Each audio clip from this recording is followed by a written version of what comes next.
Hello and welcome Legionnaires to Legions of Miniatures.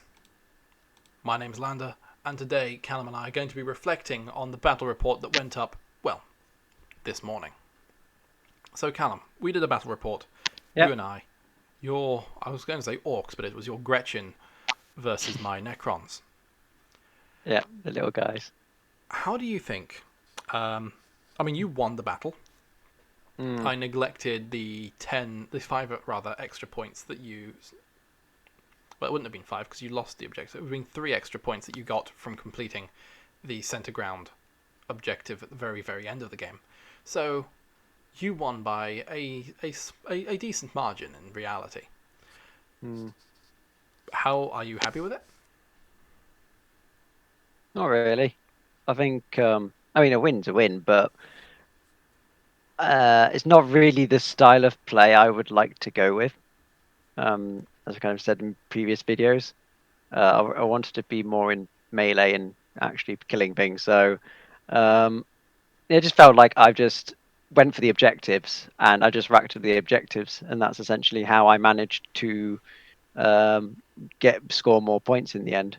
I pretty much did kind of go for the secondary objectives, but I think it. I kind of put them more into the back burner and just kind of focused on getting. I did focus on attrition, but I was pretty much just wanted to get those objectives. I think over the course of the game you scored 8 points on attrition, which is Yeah. interesting because we had a debate at the start of the battle about whether or not you Mm. should go for first strike to get 5 victory points if you kill something in the first turn, and a further 3 if you killed more than I did in the first turn. Yeah, which in this case it Or would have been because I attrition. only killed one thing in the first turn, so would have only got the 5 victory points. Yeah. So attrition was the more logical because, as you say, trying to get more kills than you in 2 turns, I think is actually easier than trying to wipe out 2 things in the very first turn. So yeah, I think in the end, attrition was a solid choice. But as I say, like it's 8 victory points in the end of the day, and if in kind of the pool of amount of points I got, it didn't really. Yeah, compared to the Uh, 40 that you earned, it was a fifth of yeah, the primary objective that you managed to score. Well, I think we'll yeah. talk more about that in the next video, which will explore more of our thoughts on um, 9th edition match play and what we think about it. Mm. Uh, One of the first things that I sort of noticed when it came down to it is that in the list building phase, I decided that I wanted to try out um, a few things in Deep Strike, see if that would allow me to have some maneuverability mm, over whatever you were going to bring. And I was sort of expecting lots of orc boys and, the standard orky goodness as opposed to hordes of Gretchen.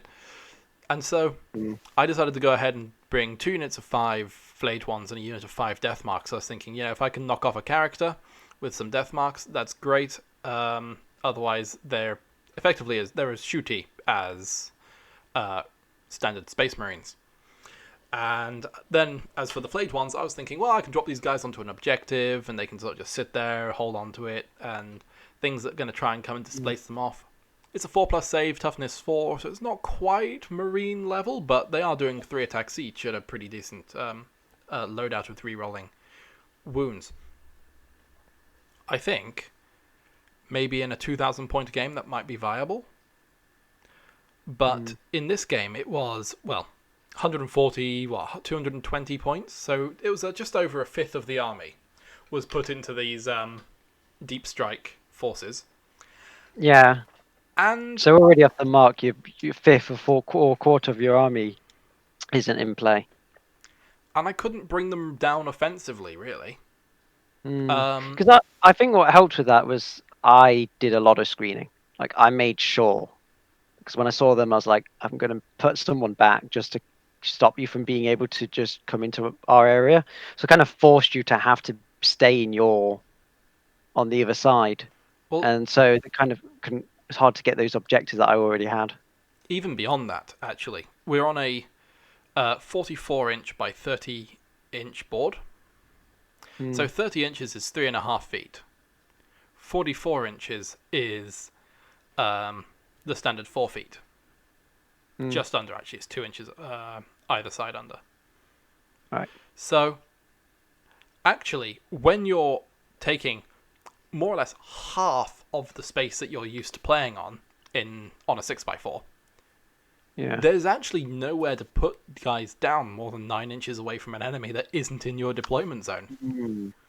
Because I think 9 inches is now proportionally a lot more of the board. Yeah, I mean, So it ends up finding the deep strike is even if very you hard to actually pull off. the thing that you were mainly doing with your screening, that wasn't just like you just moving forwards actually, was the red gobbo in the top right. Mm. And we But did there move wasn't anywhere some. for me to put them in the bottom right anyway. Mm. And that left then the middle of the battlefield. And I could just get the death marks in range to rapid fire, but I could only get 3 of them in range to rapid fire a weird boy, and that just wasn't enough to kill him, especially with the grot shields in front. But like even without the grot shield stratagem, he would have still been left alive with those 3 death marks. Yeah. Under their shooting. Give you So that perils and warp. 80 points for those death marks. I think the issue I've always had with death marks is I don't think they are their firepower is actually that scary. I think if they had a higher strength weapon, that's a kind of more piercing, then I would be a lot more frightened of it. I'm not sure about a higher strength weapon, but I think some AP would definitely be useful on them. Perhaps Yeah. running them in the Mephrit dynasty for giving them -1 AP when they're at half range, so not only are they doing twice as many shots, but they're -1 AP. That could be useful, but then you were in the 5+ invulnerable save anyway, so it wasn't really a game changer whether or not they had AP. Yeah, I do think that a lot of characters do generally have good saves. So Yeah, even if not necessarily the case for the orcs, but like for other armies, your death marks, you still want it to have high AP if it's going to go around sniping characters. I guess So I relied too much on the mortal wounds there, which was the mortal wounds is because that's the thing that I brought things in my army that I thought would cause mortal wounds, but it's having to try and rely on that rolls of 6.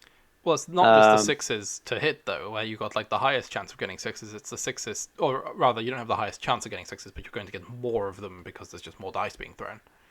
It's the wound roll where you're already reducing your initial pool of attacks by, say, a third of your misses, and then if I got 10 guys, I'm looking at 1, maybe 2 6s. I reduce that by a third. Well, now I'm sort of at 6, and I'm sort of looking at 1 6, maybe none, and then like, 3 other wounds besides that. It's not effective. So death marks are maybe in a unit of 10, 160 points. They might be able to kill about the same amount of points of enemy characters over the course of the game. But seeing as we have to declare what's going into Deep Strike or not, I suppose we'll know who's deploying first. So I need to check the rules again, and if it says that actually the person who's deploying first declares what's in Deep Strike first. If that's the case, then maybe death marks could be viable when placed on in reserve, because I don't know, if someone's got a smash captain, being able to, when he deep strikes in, deep strike your death marks in and hit him, say a unit of 10 death marks that's hitting him with 20 shots, to try and just gun him down and make sure he doesn't do anything, and then they can go and waddle around screening or and just providing a few shots here and there and halting some objectives. Maybe that's viable, but 1,000 points, I don't know. I mean, 2,000 points, 160 points is still a few. That's like, for the same number of points, I could try to bring a decent squad of immortals. And that's kind of where it breaks down, because immortals, even if they're not shooting a character, are just shooting harder than death marks. They're shooting the same number of shots as a rapid fire death mark at a higher strength if they're using Tesla, and they've got the Tesla procs available to them, and they're doing it 24 inches. Yeah. And with my will be done, they're pretty scary. Yeah. The only thing I can might think about is I'd have to check the wording again. But if death marks are doing mortal wounds on a unmodified 6, or sorry, on a 6+, I think it's an unmodified 6. But if it's a 6+, then maybe my will be done. Oh no, because it's on the wound roll, so it doesn't matter. Um, yeah, death marks aren't going to be in my army again. I say maybe. I say I'm not a fan of them. But maybe against certain, there could be other armies where they're better against. Against orcs, the problem is you're always going to have got shields, the 5+ invuln from the big mech. Yeah. So we have ways of trying to avoid that, and our HQs as well. Are not really detrimental if we lose them, except for like a war boss. I, you know, Well, I mean, the Big Mac and the Weird Boy were both pretty strong. I mean, the Weird Boy did what? I think it was like there's 5 mortal wounds. or 7. No, 7 mortal wounds over the course of the game. I'm pretty sure. He got I think 4 from one of them. He then got 1 and another 2. So yeah, that sounds like 7 in total. Yeah. So that was actually quite devastating. And Mm. the Big Mac's custom force field, with orcs normally having a 6+ save, it doubles the number of guys that survive from shooting. Mm. So, I mean, it's got to go. I do have to kill the characters, I think. Yeah. Ultimately, I think my army was not set up in a way that expected to be playing against a sort of a mechanized, a sort of a mini Dreadwog sort of thing. The Grot Yeah. tanks.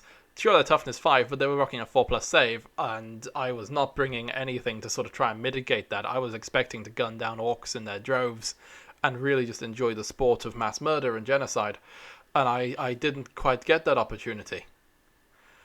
Well, I mean, I saw what happened last time, and I had to change my list, so I radically changed it. Yeah, and I thought, you know what, let's give the Gretchin a go. The Gretchin seemed to do me well. What would you have done with your list to make it better? Is there something that? Well, you've mentioned it wasn't really a list that you enjoy playing. It wasn't really a style you enjoy playing. What would you have done to adjust it?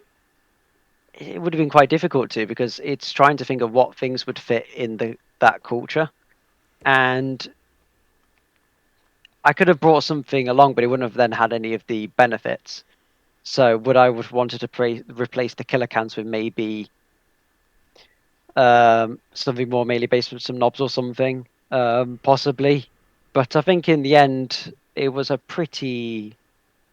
I say that's the one thing that was kind of a bit worried me, is like all of a sudden I'm not quite got enough melee, especially things like anti-infantry, because the scorchers for me were the scorchers on the Grot tanks were meant to deal with most of your mortals, and then of course I wasn't expecting them all to die so easily, because I thought 5 toughness, they've got 4 per se, they should be able to endure this.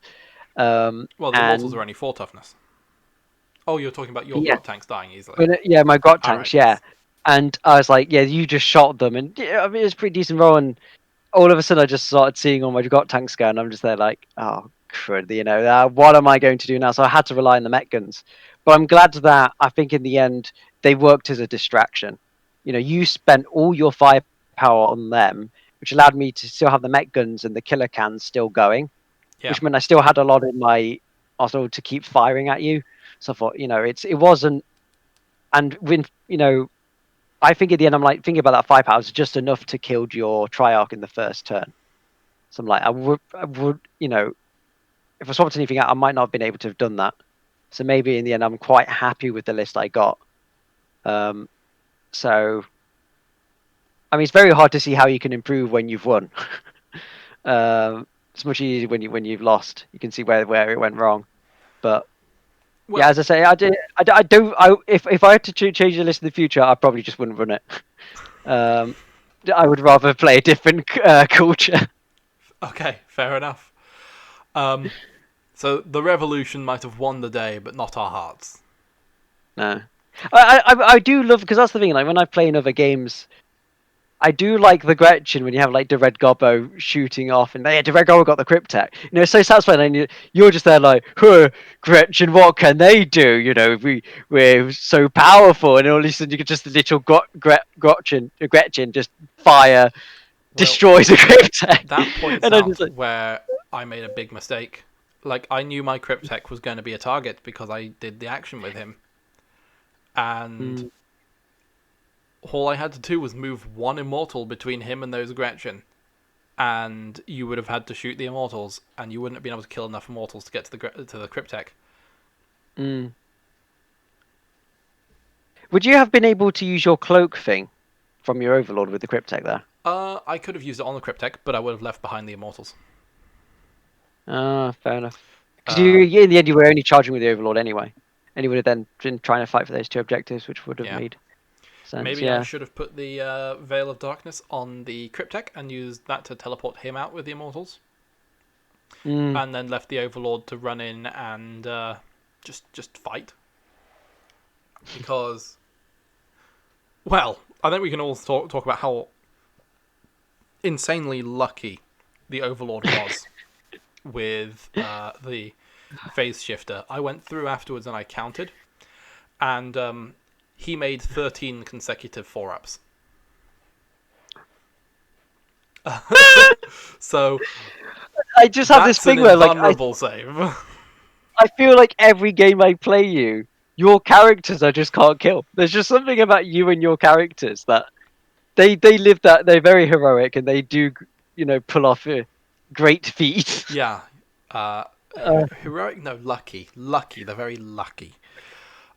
yeah, I'm just glad I got the cryptek.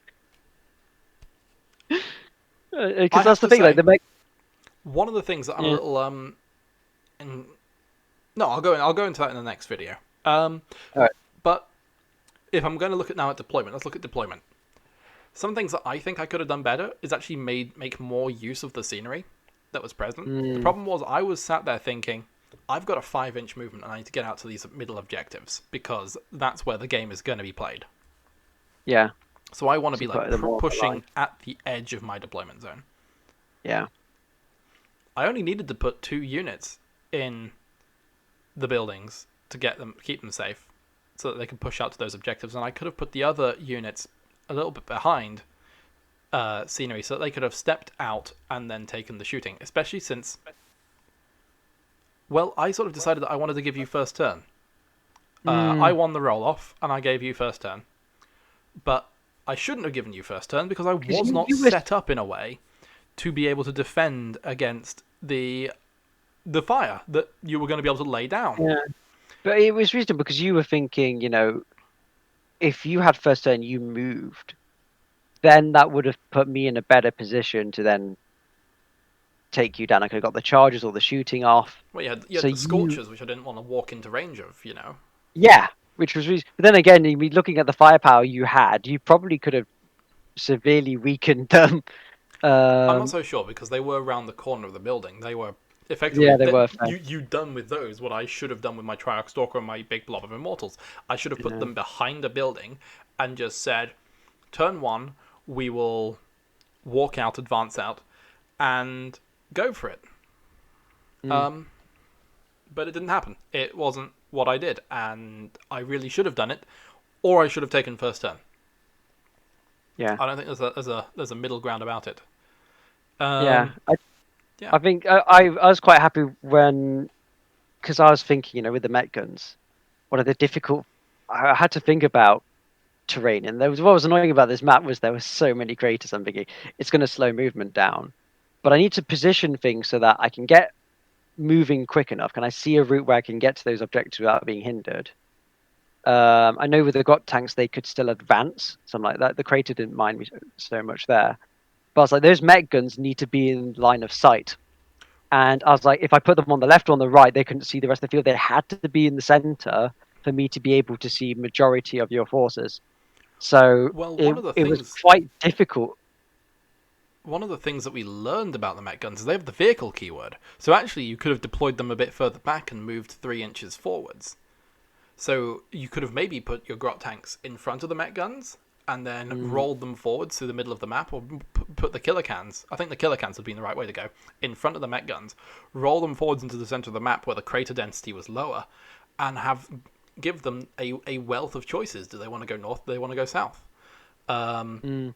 Where they ended up being sort of out of the game until turn 3. I mean, I did a few bits of shooting with the rocket launchers You, here and there you, that did a little bit of damage, yeah. but they could have done a lot more and been a lot more I think effective. potentially, but I think for me, the rocket they did their job. They helped to defeat the Triarch. Then in the second turn, I mean, I just like, what do you fire them at? Then rocket launchers. I fired them at what was it? Was it one of the My Overlord. squads of No, that was Immortals? turn 3. It was the Overlord, wasn't it? You shot them at the Immortals. You just Yeah, blew up some Immortals. I used to. Yeah, because your Overlord was still surrounded, so I shot them at some Immortals. So in the end, it's like, well, if I was in the middle, it wouldn't have been any different. I still would have shot them at the Triarch, and then I would have gone for the Immortals.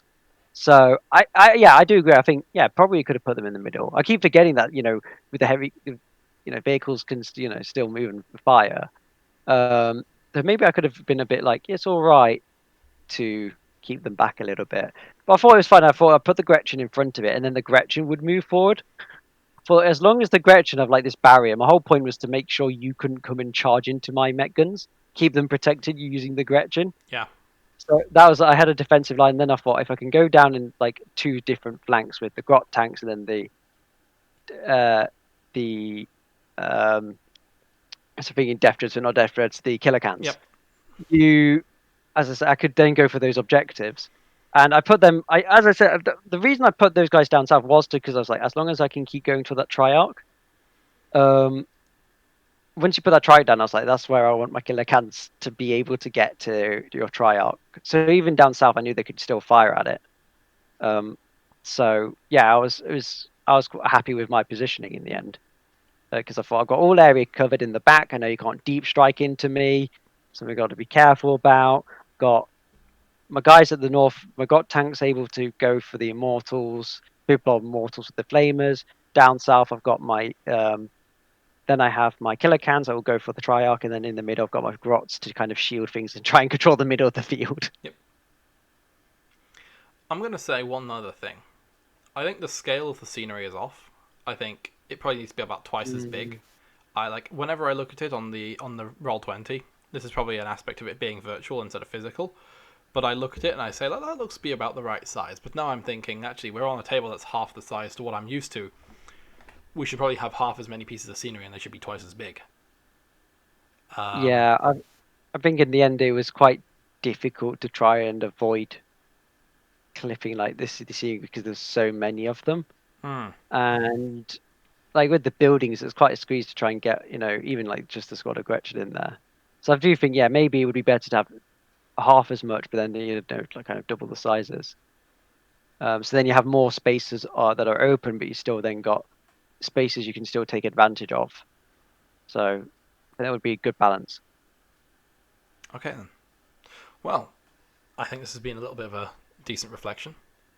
So maybe the guys at home have better ideas of what we could have done better.